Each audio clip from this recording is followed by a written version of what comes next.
Ya, pertanyaan dari saya, kisah sedih kemudian yang membuat Pak Dede tetap semangat dan satu lagi sosok yang menginspirasi Pak Dede. Ya, terima kasih. Dengan Mbak siapa tadi? Ica. Mbak Ica.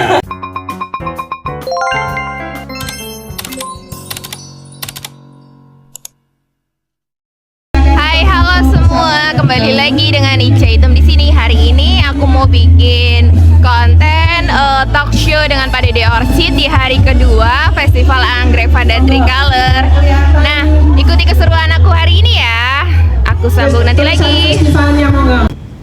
Background saya kan juga bukan pertanian, artinya background akademik ya. Saya itu dari manajemen. Terus kenapa kok bisa dipindah ke anggrek? Ya mungkin karena saya dulu itu lulus dengan nilai mungkin nggak pinter-pinter amat. Jadi ngelamar sana sini itu kan ditolak kerja.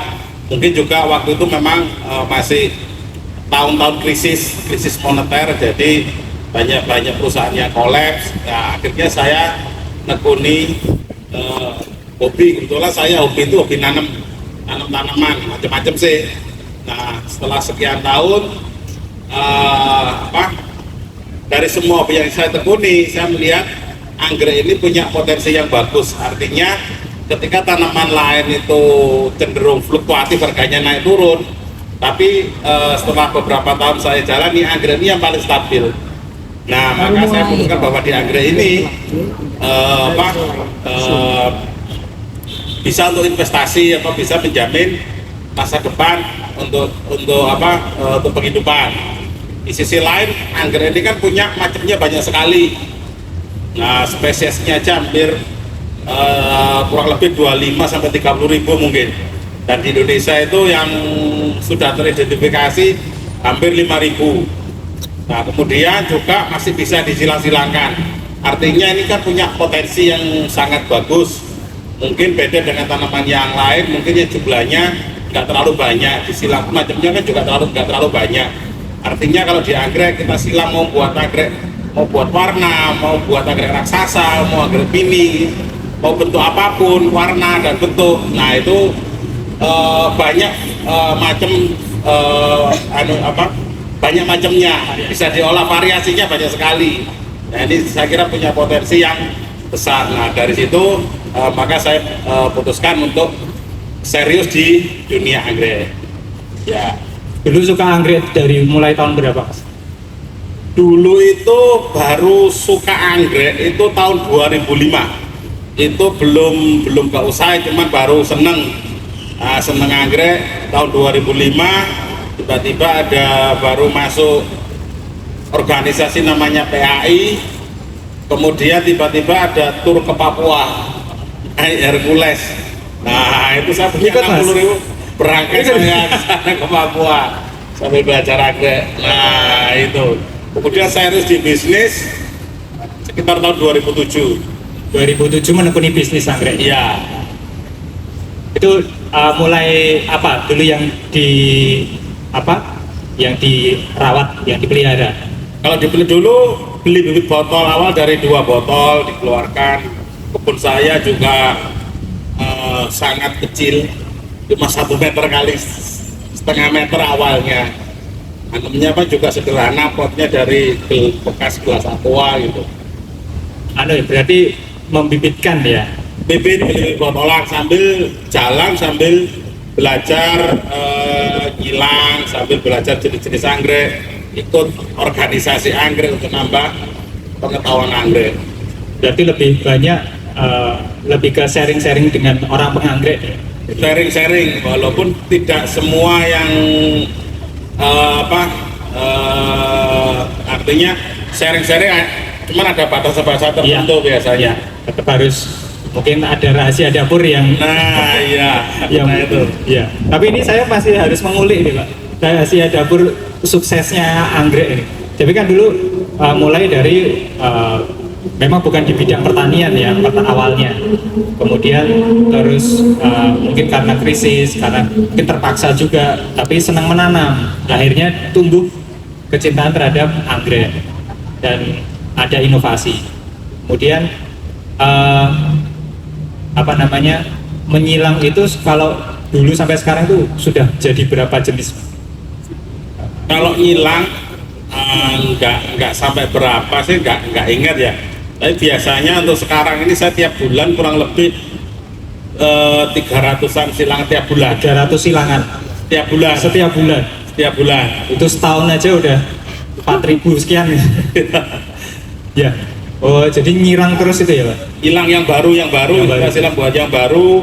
Kemudian sambil juga beberapa untuk mengembangkan sibling atau cari kultivar spesies cari kultivar baru dengan spesies yang sudah ada. Kita sibling, kita cari yang bagus. Misalnya kalau spesies itu kan rata-rata bunganya setahun sekali. Iya, betul. Nah, gimana kita buat spesies bisa bunga sepanjang tahun atau minimal setahun 2 kali lah. Nah, ada yang berhasil, ada yang masih belum. Seperti itu. Nah, yang spesies pun tetap dikembangkan untuk mendapatkan varietas unggul gitu. Varietas unggul benar. Betul.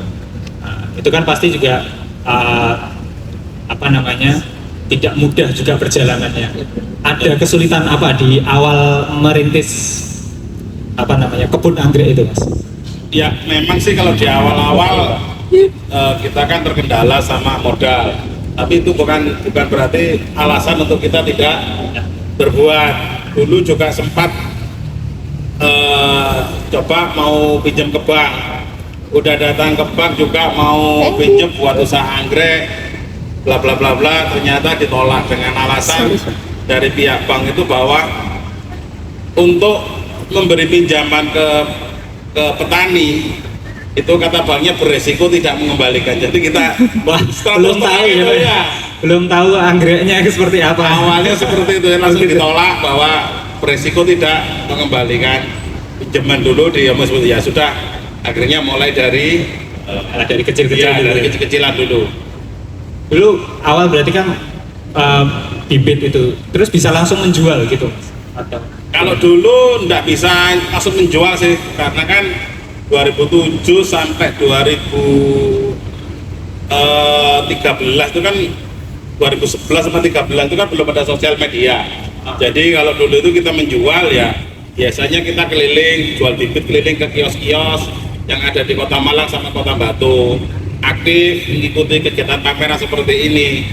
Dulu mulai dari Bali, Bandung, Jakarta, Palembang, keliling. Walaupun saya dulu itu nggak istilahnya nggak punya anggrek, artinya kita kan ikut di organisasi. Jadi biasanya di organisasi itu yang berangkat itu dari anak-anak mudanya dulu. Silakan berangkat. Walaupun dulu kami sih dulu itu tidak digaji, artinya tidak dibayar. Pokoknya seneng jalan sama teman-teman. Mungkin dari Bapak Ibu kenal, mungkin saya dulu itu sama Mas Ari. Ya, Anggrek Orchid dulu tuh kemana? Mas Ari, Mas Warter, sama Mas Ari, Mas belum, belum ya? Ya, Mas Warter, Ari, sama Tommy dan juga Pak Yaim, Mas Yaim. Nah itu dulu. Rombongan terus itu kemana? Rombongan, ya, sama Mas Mastur yang punya Hasanuddin. Iya. Nah, ya itu dulu kemana-mana. Sekarang udah anggreknya botolan juga banyak ya, Pak ya? Ya. Nah, sekarang kan juga apa namanya, banyak yang sudah ikut mengembangkan anggrek. Maksudnya tidak hanya Mas Dede di Jawa Timur terutama ya. Itu kunci apa sehingga Mas Dede tetap bisa konsisten dalam apa namanya, mengembangkan anggrek ini supaya maksudnya tidak ketinggalan dari kompetitor-kompetitor yang lain gitu. Nah, itu biasanya untuk kita memotivasi ya. Biasanya kita itu sering ikut kegiatan pameran. Nah, dengan kegiatan pameran kita nemu hal-hal yang baru. Nah, itu kita termotivasi untuk bisa membuat anggrek yang lebih bagus. Nah, itu juga mulai dari awal kalau kita mau jadi penyilang, benar-benar jadi penyilang ya, kita harus nyilang mulai dari nyilang sampai tahu hasilnya, diseleksi, dicari keunggulan setiap tanaman, kekurangannya apa. Nah, nanti diperbarui untuk silangan berikutnya. Nah, itu berjalan terus.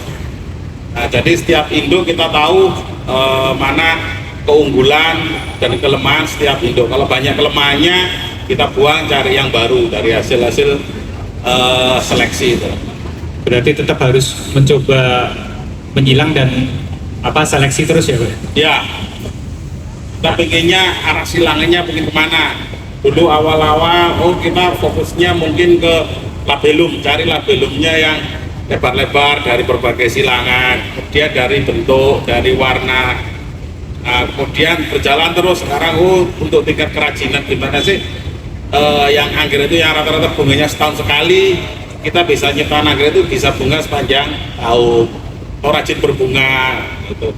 Kalau dulu kuntunya pokoknya asal bunga, nah sekarang mikir dulu bagus tapi bunganya bagus, bentuknya bagus tapi kutubnya kurang panjang. Nah nanti itu setiap tahun, setiap hasil itu kita evaluasi mana kekurangannya, mana kelebihannya. Yang kurang ditambah, yang lebih ditambahin juga biar lebih bagus lagi.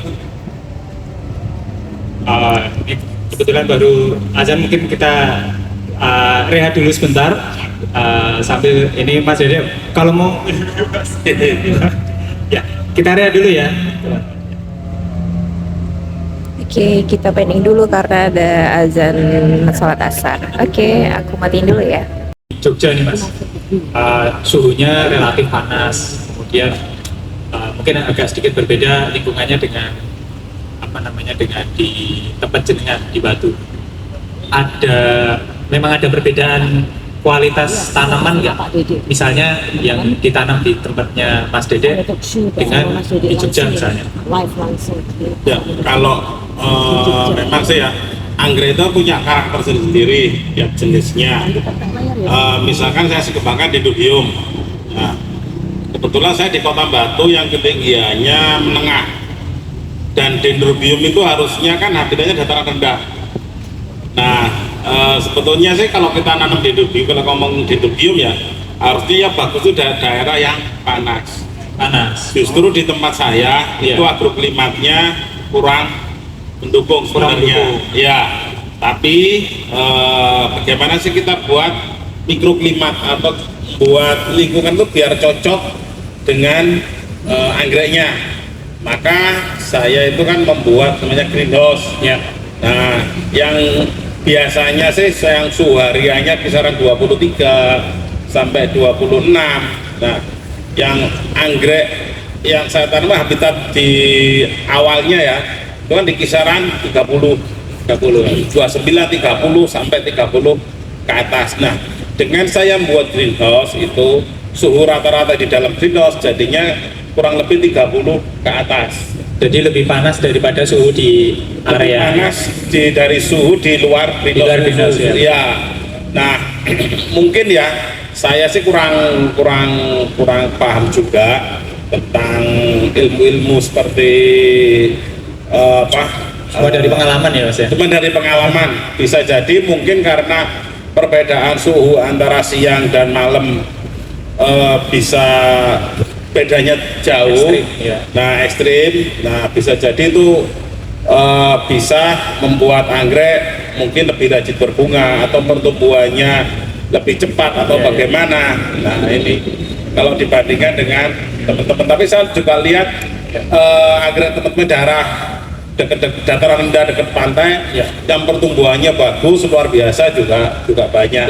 Ya kalau kita lihat juga rata-rata kebun misalnya yang ada di Singapura, Malaysia, Thailand itu rata-rata juga suhunya di dataran rendah dan suhu rata-rata kisaran 34 ke atas. Berarti pertumbuhannya bagus. Malah di Jogja seperti ini ya? Ya justru harusnya lebih bagus. Ya. Mungkin pendekatan tentang agroklimat, kebutuhan cahaya, nutrisi, media, nah itu juga perlu diperhatikan agar tanaman bisa maksimal. Iya. Jadi kalau menurut Mas Dede mungkin pertumbuhan anggrek yang terutama yang dendrobium ya Mas ya, itu malah jauh lebih baik di dataran rendah. Misalnya di Jogja gitu ya. Iya, ini kalau bisa di sini memotivasi teman-teman ini ya bisa nantinya kayak Mas Dede ini. Ya bisa jadi di sini buat greenhouse itu tidak semahal yang di batu. Oh gitu. Kalau tempat saya kan harus buat greenhouse pakai Iya. UV. Bisa jadi kalau di sini cuma tuh cukup pakai net saja mungkin sudah Karena cukup. seperti ini gitu Ya, sudah seperti yang ada di kebun-kebun besar yang di luar itu ya rata-rata kan cuman pakai shading net aja tanpa Iya, iya. ada plastik UV. Oh, plastik UV malah bisa menambah panas ya. Menambah panas. Oh, Ya itu tuh iya. mungkin cocoknya di tempat saya karena memang Suhunya- suhu rata-ratanya dingin. Lebih apa maksudnya kurang panas untuk dendrobium. Iya. Oh ya, ya ini menarik ya teman-teman. Jadi kualitas dendrobium itu memang cocoknya di daerah panas seperti di Yogyakarta. Ini bisa nanti dieksperimen gitu ya. Kalau tadi sudah dari agroklimat, kemudian perawatannya seperti apa supaya anggrek ini bisa tetap berdaun bagus, kemudian batangnya juga kekar seperti itu. Ya, kalau perawatan ya misalkan dari nutrisi. Ya. Nah, nutrisi memang harus tercukupi ya. Beda dengan di alam memang sudah dicukupi kebutuhan alam karena anggrek yang biasanya habitatnya di alam kita bawa ke tempat kita. Ya. Nah, tentu nutrisi yang dibawa oleh udara dan lingkungan tentu Iya. berbeda. Nah, untuk itu kita perlu nutrisi tambahan agar anggrek cepat maksimal. Nah, nutrisi itu bisa dari misalnya dari pupuk. Jadi pupuk. Nah, ini pupuk ini kan juga harus sesuai dengan kondisi tanaman atau kebutuhan tanaman. Oh, kalau tanamannya kecil, kandungan N-nya tinggi. Untuk remaja NPK rata. Kalau pembungaan pakai yang PK tinggi. Nah, itu harus sesuai. Sesuaikan dengan usia tanaman. Iya. Oke, siap. Iya. Kemudian pengendalian, kalau pentingnya pengendalian hama penyakit. Ya. Nah, ini untuk penyemprotan sudah ini nggak bisa ditawar karena kalau dibawa di kebun di tempat kita ya. Ya. Nah, kalau di alam mungkin ada hama, tapi ada musuh alami dari predatornya dari hama tersebut. Dan tempat kita ya mungkin hamanya ada, predatornya yang ada. Nah, untuk itu kita perlu menjaga agar tanaman tetap sehat. Nah, itu mulai dari insektisida, fungisida, akarisida, kemudian juga penggantian media. Nah, bisa medianya sudah asam waktunya ganti, ya harus diganti. Ada indikator apa yang mungkin waktu atau gimana yang media itu harus segera diganti? Nah, biasanya dalam menanam kita harus cari media yang sesuai dengan kebutuhan kita. Kan banyak faktor biasanya media itu. Mungkin dari cari yang bahan yang murah, yang pertama, kemudian yang awet, yang bisa tahan lama. Nah, mungkin yang pengerjaannya yang mudah, yang gampang dicari juga seperti itu. Nah, dari situ kita buat misalnya anggrek ini peruntukannya untuk apa? Misalnya kita anggrek ini untuk cepat dijual, sirkulasinya cepat. Kita cari media yang gampang dicari, yang mudah. Nah, itu biasanya. Cuman biasanya media seperti itu kurang tahan lama. Nah, kalau misalnya kita nanam anggrek dendrobium yang tipe-tipe bulat, nah itu bisa pakai sabut, kan carinya gampang, sabut kelapa, moss, atau pakai Kaliandra gitu. Ya, nah, itu cuman kita harus sering ganti media. Mungkin media itu nggak bisa tahan selama 1 tahun, tapi kan secara bisnis karena harganya murah, nah kita kan anggreknya itu nggak sampai setahun sudah bisa dijual. Ya. Nah, nanti baru untuk cari yang penghobinya ini. Nah, kalau tandanya sudah mulai asam maka dia ganti, nah segera diganti.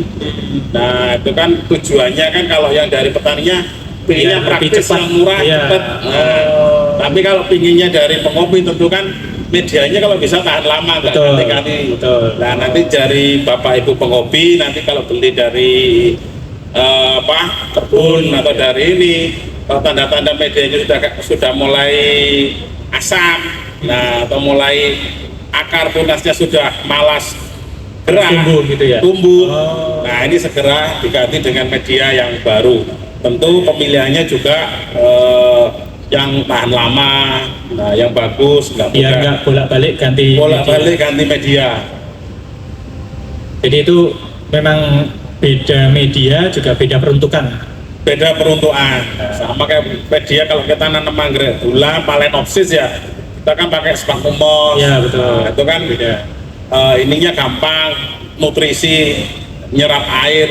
Cuman kelemahannya ya itu memang nggak bisa tahan lama. Biasanya nggak sampai setahun memang harus diganti. Nah ini tentu biasanya rata-rata banyak bapak ibu yang melihara anggrek bulan, kalau sudah beli bagus nggak diganti media. nggak diganti, ditanam di rumah. Nah, tiba-tiba tanamannya yang bunganya banyak, kuntumnya banyak, yang biasanya bunga lagi, daunnya mulai kerut, bunganya berkurang. Oke, itu masalahnya dari media juga. Salah satunya dari media, Ya. selain dari mungkin memang agroklimat yang Yang berbeda juga. Ya. Betul. Oke. Jadi gitu, media itu juga sangat berpengaruh ya terhadap pertumbuhan. Kemudian nanti kalau teman-teman juga ada yang masih baru menanam anggrek, ternyata beli kok sampai di rumah malas berbunga atau bunganya lebih kecil, itu bisa jadi medianya jadi asam gitu ya. medianya ya, karena kan petani memang cari media pot itu kan yang gampang, yang murah, packingnya gampang Ya. karena kalau kita pakai, bisa katakanlah bagusnya itu memang pakai pot tanah Iya. dengan media arang. Betul. Cuman kalau kita pasca panen, kita mau kirim, harganya mahal. Betul. Isinya nggak bisa banyak faktor. Udah gitu Nah, potnya bisa pecah di jalan. pecah di jalan. Nah, kita pakai yang efisien, yang Ya. ini ya pakai soft pot, Soft pot. medianya pos Oke. atau sabut kelapa. Tapi memang nggak bisa dalam jangka panjang, kurang bagus. Nah itu Sehingga kira konsumen itu juga harus nanti mengganti media sendiri. iya, seperti itu. Kalau tanamannya bunganya sudah habis, Ya. tunas dan akarnya sudah pertumbuhannya kurang bagus. Nah itu segera di Itu tanda-tanda harus ganti media ya. Oke. atau ganti anggrek juga. Oh, ganti anggrek juga. Biar petaninya ikut seneng ya. Iya. Ya petani ya pedagang, jadi semua Iya. tetap dapat income gitu. Oke, tadi kita sudah beralih dari media, kemudian dari pupuk juga perawatan, kemudian dari ketinggian cuaca. Terus mungkin apalagi yang perlu diperhatikan dalam merawat anggrek itu, Mas? Ya, usahakan kalau ngerawat itu juga sesuai dengan ukuran. Maksudnya gimana? Ya, misalkan kita dalam merawat kita perhatikan adalah 5 faktor ya, agroklimat, Agroklimat, suhu, kelembapan, sirkulasi udara, cahaya, dan apa tadi? kelembapan. Udah. Ketinggian tempat. Oh, ketinggian tempat. Ya, nah itu harus diperhatikan. Kalau itu sudah sesuai dengan agroklimat, faktor berikutnya adalah cari tanaman satu kebun kalau bisa tuh memugin Sama semua gitu ya. sama, Sejenis misalnya gitu ya? sejenis. Oke. Nah, baik itu dari segi ukuran, kemudian jenis, media dan potnya. Nah ini Oh, pengaruhnya iya. sangat penting sekali. Misalnya Bapak Ibu dalam satu kebun jenisnya macam-macam. Iya. Oh, banyak itu seperti itu. Iya. Pengennya macamnya banyak, macam-macam. satu kebun pengennya ada dendro, ada panda, ada katanya, ada medianya macam-macam. Nah, kalau greenhouse-nya panas, tentu yang bagus kan jenis panas. Betul. Yang jenis Phalaenopsis. Nah, Iya. Oh. demikian juga sebaliknya. Nah, jadi ukurannya harus sama. Misalnya dendrobium, ya dendrobium semua dalam satu kebun.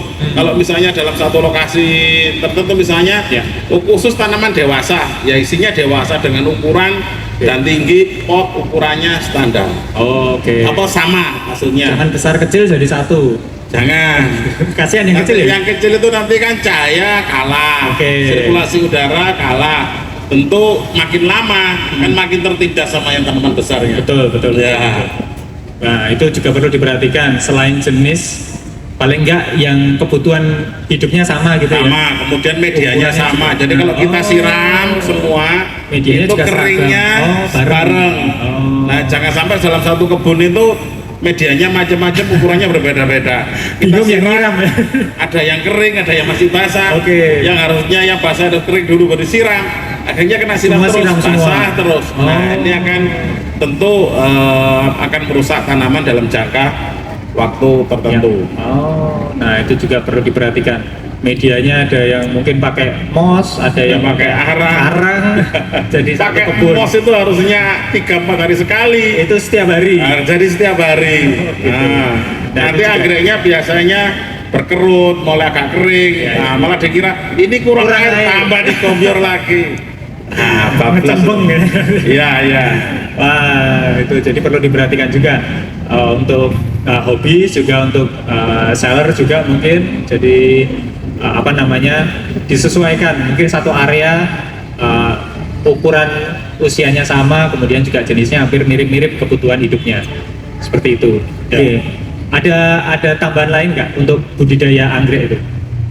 Ya, mungkin kalau hobi ya nggak apa-apa sesuai. Tapi kalau untuk Bisnis apa ya. ya? Untuk bisnis ya memang kita harus tahu kemampuan misalnya kita punya kemampuan kita seberapa sih lahan luasnya. Oke. Berapa? Oh, kalau kita lahan luas, kita pilih yang putarannya cepat. Oh, luasannya kecil, berarti kita cari yang value-nya tinggi. Value-nya tinggi. Nah, Jadi, itu. seleksi tanamannya. Seleksi tanamannya bagus-bagus, tentu kalau nilai jualnya kan nanti kan juga tinggi. Ikut tinggi. Kalau kebunnya luas hektaran, kita kejar putarannya yang cepat. Tapi kuantitasnya Kuantitasnya banyak. ya banyak.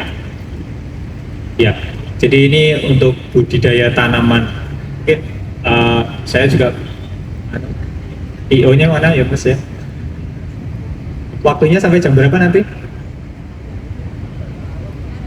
Apa saja enggak Oh, apa-apa. terus ya? Enggak, maksudnya nanti ada pertanyaan diskusi. Monggo. Langsung diskusi. Nah, ini kan tadi masih dalam tahap apa namanya, budidaya. Mungkin kita juga pengen tahu proses bisnis anggrek itu seperti apa, Mas? Nah, kalau di tempat saya itu kita buat namanya juga rantai pasok atau supply chain. Oke. Selain juga membuat rantai pasar. Oh, beda Rantai ya? pasok, iya beda. Oke. Kita buat rantai pasoknya gimana? Kita punya petani-petani binaan. Anggrek ini kan lama. Kita Iya, iya, nanam iya. mulai dari buka botol sampai bunga itu butuh waktu kurang lebih 2 tahun. Oke. Nah, kalau misalnya Bapak Ibu kalau di desa anggrek pengen nanam kalau nunggu 2 tahun itu kan kelamaan. Modalnya keburu habis ya? Modalnya keburu habis. Nah, ini gimana sih biar petani itu tiap bulan ada pemasukan. Oke. Nah, maka saya buat namanya supply chain, buat Supply rantai pasok. Hmm. Nah, misalnya petani nanam khusus mulai seedling aja. Mulai seedling Itu satu petani. Ya, umur 0 sampai 6 bulan. Oke. Pola tanamnya diatur, kapasitas kebunnya katakanlah 300.000. Iya, iya. Oh, berarti setiap bulan harus tanam 50.000. 50.000. Nah, 50.000 mungkin petani akan kosong 6 bulan pertama, tapi setelah 6 bulan pertama terlewati, mereka akan panen tiap bulan. Oh. Nah, nanti kalau sudah panen, sebagian kita jual, sebagian nanti kita beli, Ya. sebagian dijual, kita kirim ke petani berikutnya, yang khusus peremajaan, Oke, dioper ya. dioper. Oke. Nah, petani sama nanti lamanya sekitar 6 bulan. Sama nanti setelah 6 bulan kita Ya. beli kirim petani untuk pembungaan. Oke, Nah, nanti pendewasaan. dewasa dulu. Dewasa, Oke. kalau sudah ukurannya sesuai grade, Ya. kita pindah untuk pembungaan. Jadi nggak perlu menunggu selama 2 tahun. Ya, jadi petani setiap bulan itu bisa Bisa ada pemasukan. ada pemasukan. Oh, iya. Supply chain. Nanti Demikian juga dengan rantai pasar. Rantai Oke. pasar juga kita buat bangun jaring-jaring pemasaran. Mulai dari reseller, nanti reseller bisa bangun juga jaringannya lagi. Oh, di bawahnya Di lagi. bawahnya lagi. Nah, ini tentu ada yang memang beberapa anggrek bisa dibuat istilahnya bisa buat multi level Oke. marketing kayak gitu ya, Iya, ada iya. tingkat-tingkatannya. Ada yang memang sekali loncat habis. Misalnya kalau untuk jenis-jenis hobi, Iya. spare-nya kan kecil. Ya, Nah, stoknya sedikit ya. putarannya cepat. Iya. Itu biasanya untuk level menengah ke bawah.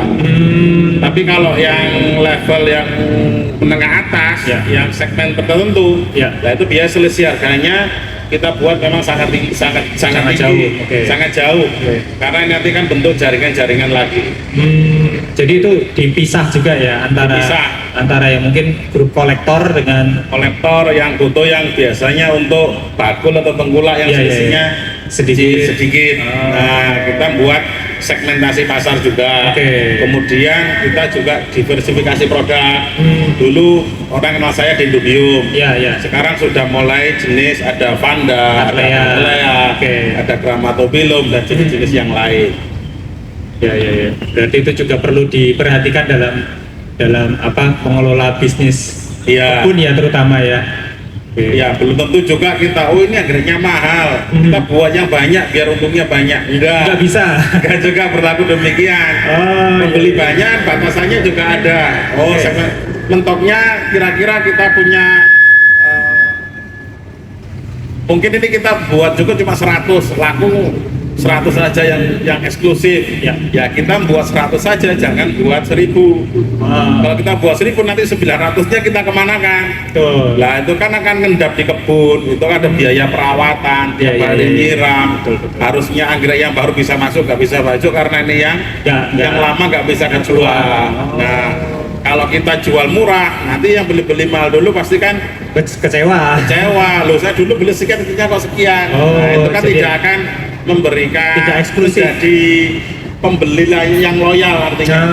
Oke, oke, Nah, oke. kita jual anggrek ini kan kita mending cari pembeli loyal. Betul. Cari pembeli baru itu kan berat. Susah. Nah, kita cari pembeli Oke. dibatasi jumlah produksi sama buat segmentasi pasar itu. Jadi nanti ada apa produknya juga terpisah ya. Terpisah, Kualitas. ya. Itu berdasar bisa kelihatan dari bibit atau nanti kalau waktu sudah berbunga itu mas? Kalau Dari bisa- induk-induknya juga. Oh, dari Induk induknya. yang kualitas grade A. Oh, ini yang nanti kita buat segmennya. Misalkan saya yang kode-kode tertentu ya. Misalkan Bapak Ibu ada yang tahu kode UDD.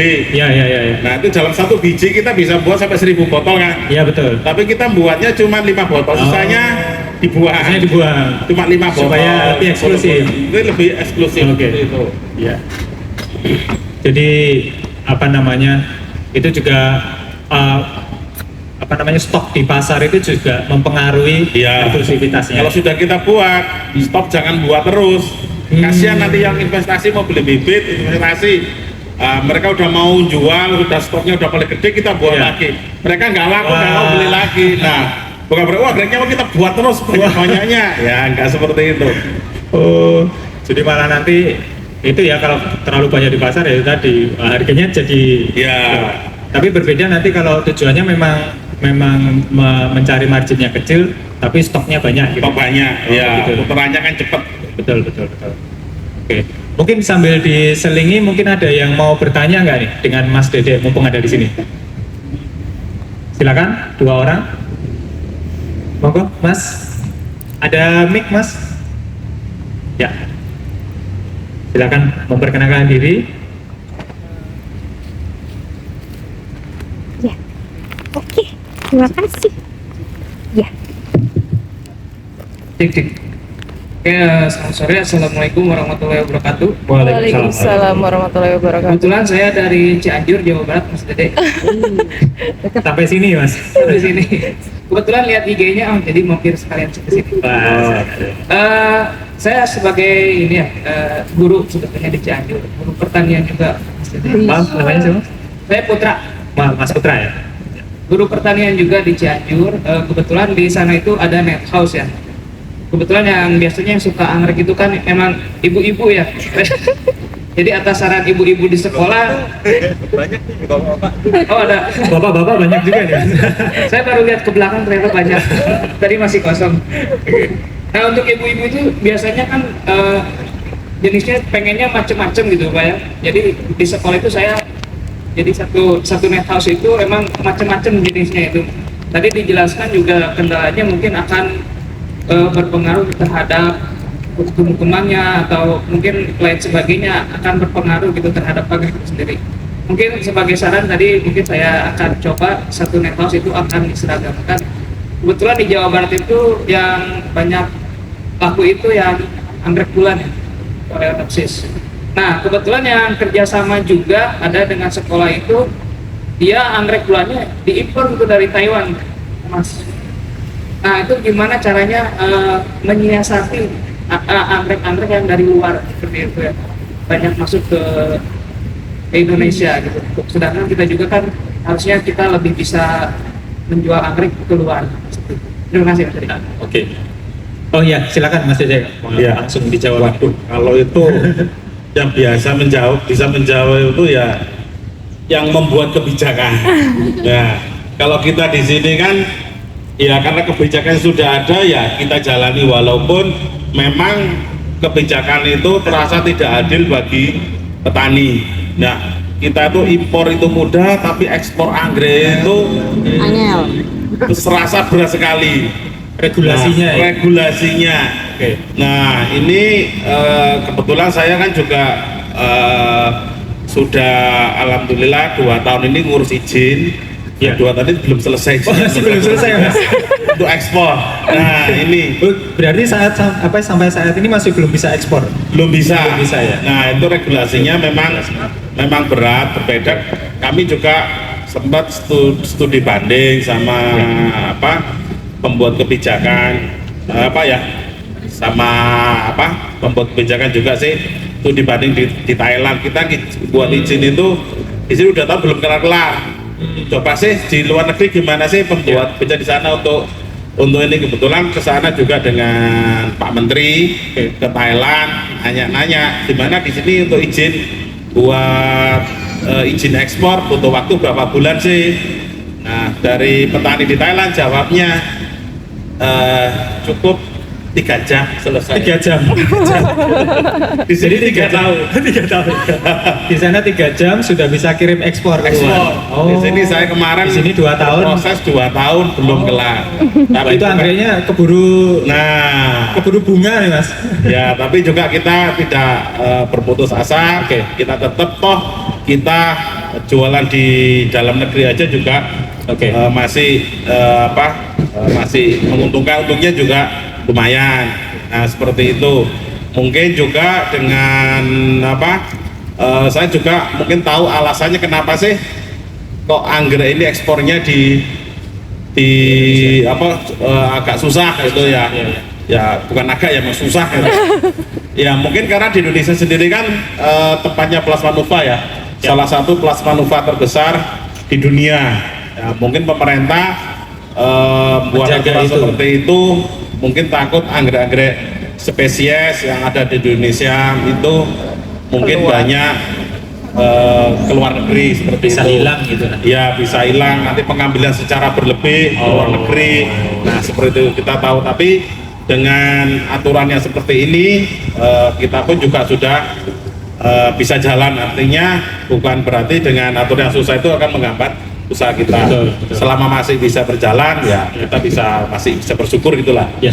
Tapi kalau sebenarnya pangsa pasar di luar Indonesia itu besar Mas untuk permintaan anggrek di Indonesia. Permintaan di luar itu sebetulnya cukup besar. Besar ya. Saya tuh juga sempat heran ya. Ya. Banyak orang-orang mungkin dari teman-teman dari Thailand, dari Malaysia, dari Singapura itu banyak ngambil bibit dari kita. Cuman saya itu nggak merasa ekspor. Tuh. Keluarnya dari mana? Keluarnya ya mungkin dari teman-teman beli bibit kirim ke sana, saya nggak tahu dari mana. Iya, iya, iya. Tapi saya kan juga misalnya banyak orang Thailand ke tempat saya Iya. beli bibit anggrek untuk bawa ke sana. Saya nggak bisa ekspor, nggak punya izin. Iya. Tapi kan saya juga nggak menghalangi orang beli tempat saya. Iya betul. Walaupun itu mungkin orang luar, pokoknya beli tempat saya, keluar dari pintu pagar saya, bukan urusan saya. Ya. Nah, sebenarnya mau urusannya bawa kemana ya? Mau Pokoknya lewat mana ya silakan. terserah. Nah, Iya, iya. seperti itu. Tapi kalau secara apa namanya regulasi masih terhambat, masih belum bisa. Masih mudah-mudahan dalam waktu dekat ini Mudah-mudahan. sudah bisa. Iya, mudah-mudahan ini produksinya sudah besar sekali. Kalau hanya dinikmati Indonesia saja, sepertinya potensinya kurang besar ya. Iya. Oke, jadi mungkin seperti itu. Regulasi kita masih terhambat, tapi tidak menyurutkan niat kita untuk tetap berusaha. Ini juga breeder di Indonesia itu juga sekarang banyak sekali. Banyak sekali. Banyak sekali. Ini potensi kita untuk bisa sebenarnya menambah devisa ya Mas ya. Ya.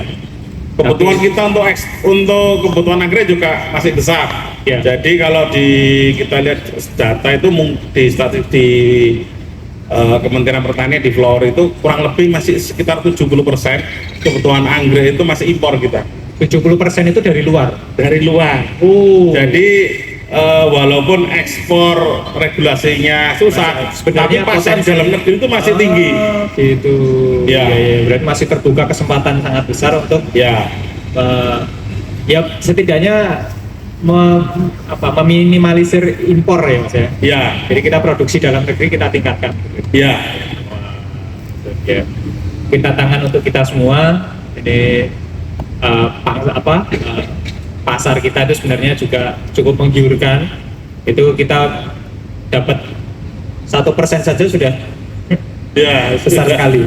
Ya, apalagi yang mungkin dari teman-teman ya dari luar Pulau Jawa, mungkin dari Kalimantan, dari Sulawesi, sampai Indonesia Timur itu peluangnya itu sangat besar karena selisih anggrek mungkin dari Jawa sama luar pulau bedanya kan selisihnya jauh sekali karena harganya. transportasi gunung lama di sana juga kondisinya nggak fresh, banyak yang rontok. Jadi di sana Nah, permintaannya masih besar. masih besar itu peluang, apalagi di Kalimantan ini ada IKN. Ya. Itu banyak perkantoran, banyak ini kan butuh tanaman untuk menghias gedung-gedung.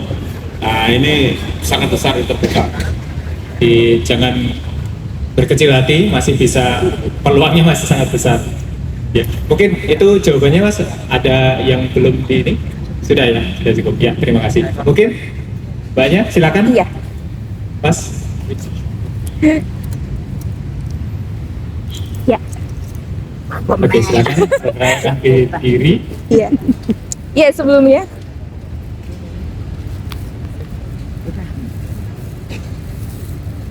Jatuhnya gimana?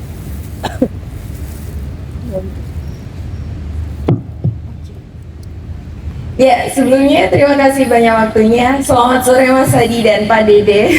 Oh, sorry. Iya, ini pertemuan kedua saya bertemu dengan Pak Dede di Jogja. Yang sebelumnya ketemu di Bantul Orchid Expo. 3 pertanyaan dari saya. Kisah sedih kemudian yang membuat Pak Dede tetap semangat dan satu lagi sosok yang menginspirasi Pak Dede. Ya, terima kasih. Dengan Mbak siapa tadi? Ica. Mbak Ica.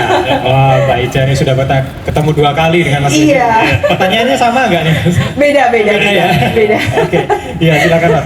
Jadi ditanyakan cerita sedihnya ini Mas. Iya. Jadi penganggrek ini.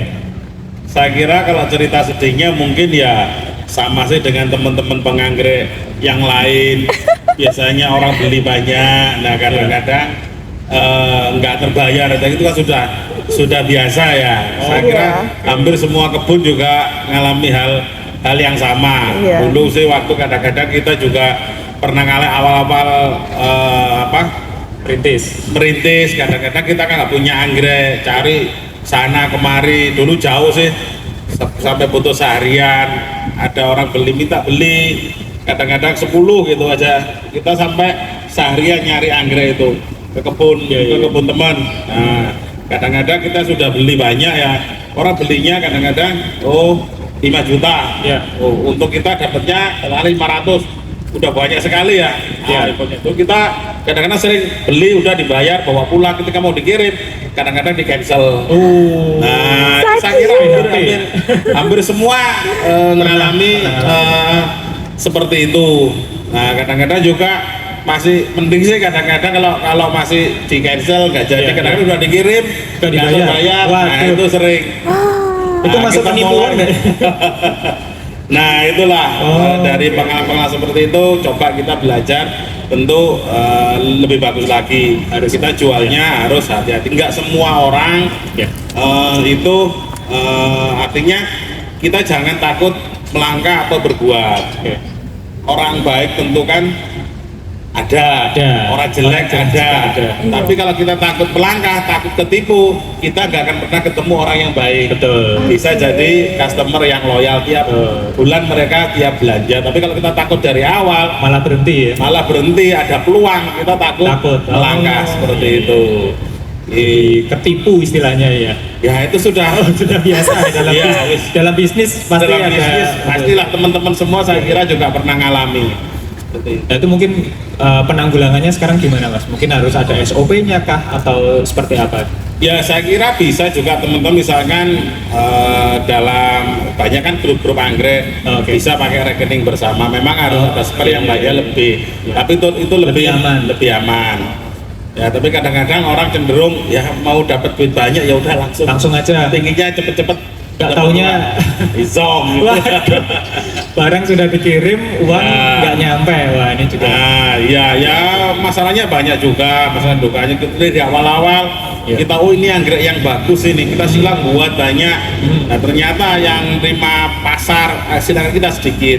Artinya di kebun kita punya banyak. Nah, ini Tapi mau tidak gimana terserap. kan? Tidak terserap pasar.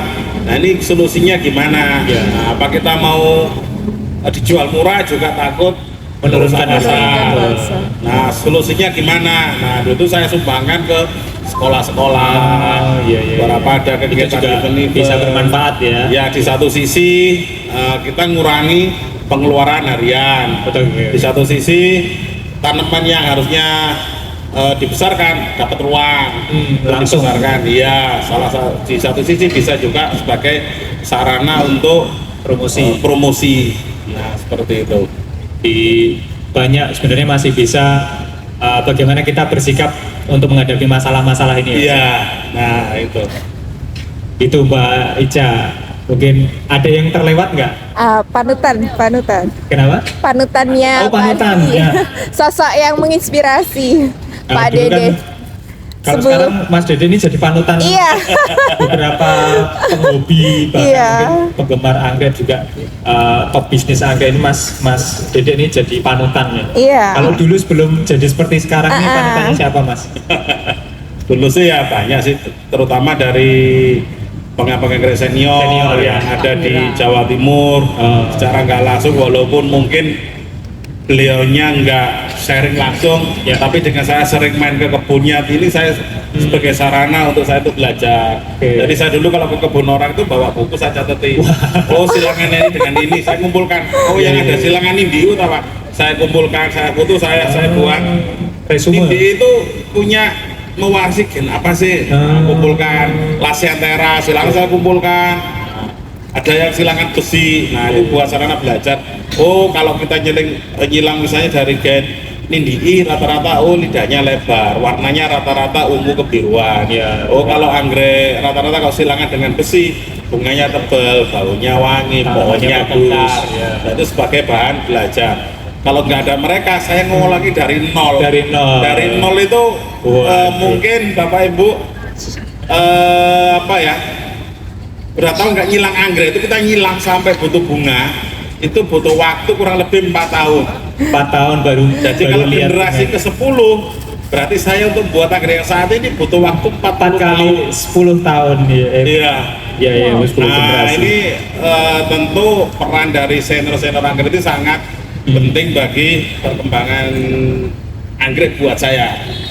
Senior. Iya. Perlu disebutkan nggak? Ada Siapa itu? Pak Wira, Oh, Pak Wira. almarhum, Iya. Pak Wira Kusuma, Pak Moling, Pak Moling ya. ada Pak Tik, Pak Handoyo, Pak Suryanto. Nah itu salah satu mungkin mentor-mentor saya. Iya. Nah, itu juga penganggrek yang sudah sukses Ya. dulu ya.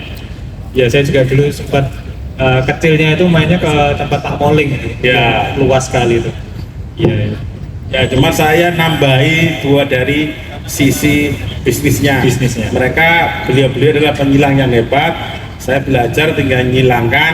Nah dari sisi manajemen pemasaran Lebih dikembangkan. lebih dikembangkan sana.